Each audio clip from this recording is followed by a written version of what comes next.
Welcome to the Slop Temple. We pray this video helps. In this video, I will show how to make Moringa oil from leaves. Prepare fresh leaves, wash gently, and pat dry to remove surface water. Spread leaves thinly and air dry, or use a dehydrator at low heat until crisp. Grind dried leaves into a fine meal for better oil release.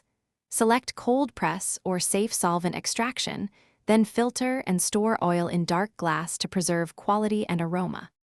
Drying leaves properly is crucial for clean, stable Moringa oil.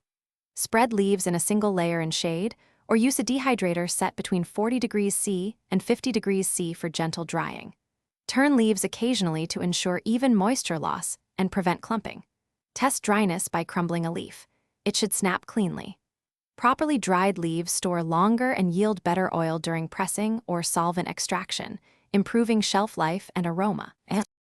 If you're finding this video helpful, please subscribe and like to support more simple tutorials. Quick recommendation.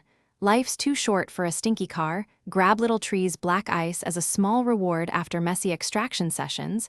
It smells great and brightens the ride. Check the description for the link and other deals so you can grab one easily. Thanks for the support. Now let's get back to the video. Start by grinding dried Moringa leaves into a fine, consistent meal to maximize surface area. For cold pressing, feed the meal into a small press and apply steady pressure at low speed to avoid heating. If using a food-safe solvent, follow safety guidelines and fully evaporate solvent afterward. Once oil collects, decant and pass through fine mesh followed by cheesecloth for clarity. Store final oil in dark glass away from light and heat for best quality. Thanks for watching. Consider subscribing if we helped you.